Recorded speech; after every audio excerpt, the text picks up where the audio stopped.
we're now in the middle of this battle royale paradigm shift. Mm-hmm. Yeah.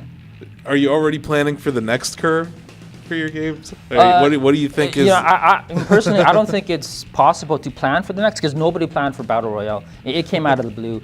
I don't think mod. Anybody even saw it. Yeah. Much like yourself, it was a mod. Yeah, it was a DayZ mod. Exactly. And I don't think game developers like myself personally, I don't think we're trying to predict the next big thing, because it's just impossible. I mean, like you're just gonna waste a lot of time and resources trying to predict the next big thing.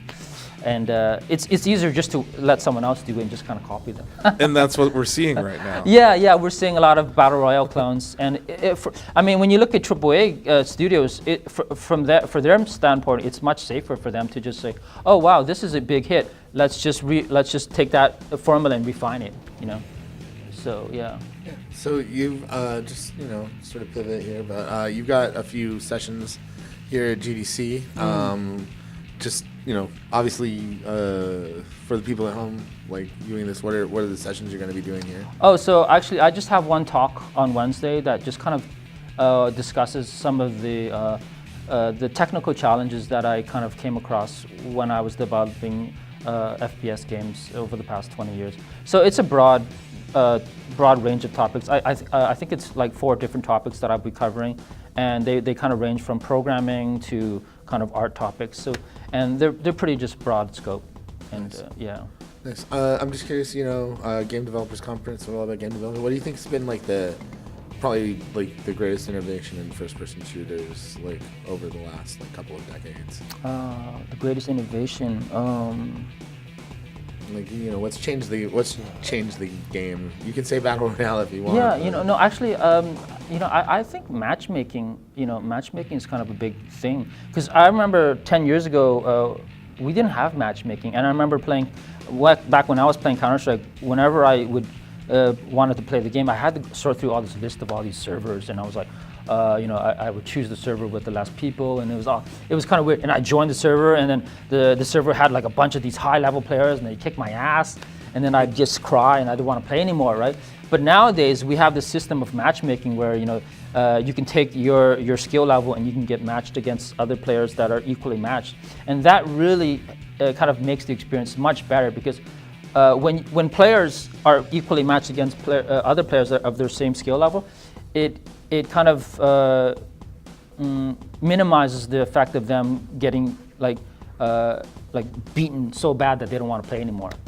So I think matchmaking is such a big important factor in kind of keeping your player base thriving and just not having them kind of shrink so fast and just get scared and run away. Because I remember back in the day when I played games and I would join a server, and if I wasn't matched with equal level players, it really made me not want to play the game anymore. It sounds like you're talking about Quake. yeah. But back in those days, we didn't have much choice. When I got beat up, I couldn't go play another game because there was no other game, right? Yeah. But so in this day and age, matchmaking is so important in kind of keeping your players kind of engaged. What do you think was the FPS that really nailed it? Was it like Halo, or who do you think was the first game that really nailed matchmaking? I guess for me it was kind of CS:GO, because I never did get into the Halo series because they were more on the Xbox. Yeah, they were I was console. more of a PC guy, so yeah, sure. For me, matchmaking, the first time I was exposed to matchmaking was CS:GO. Okay. Yeah, and that was it worked so well and so smoothly for me. Yeah.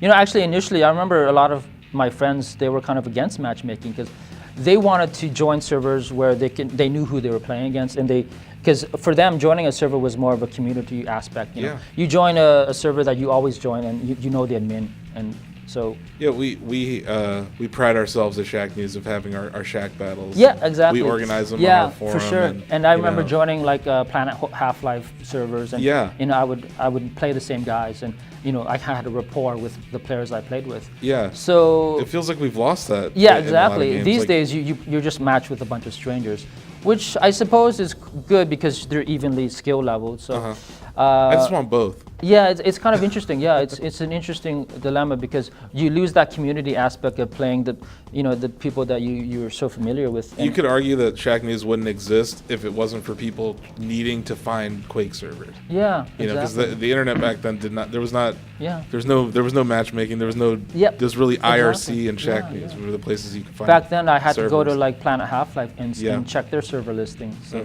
it's an interesting kind of a pivot in how we kind of interact with other players nowadays. Yeah, it's almost like we broadened the community just to be everyone. Yeah, Because yeah. it's more efficient in that sense. Yeah, yeah, that is a good point, and it's interesting how when I play a game like Rainbow Six Siege, I don't think I've played for 6 months and I don't think I've run across the same person once, you know. But back when I played Counter-Strike, I was, you know, every week I would play the same guy at least once. So, Yeah. So you lose that sort of like bond with players, but I think at the same time, I think it's worth it to have the matchmaking aspect of being leveled, equally skill leveled. Yeah.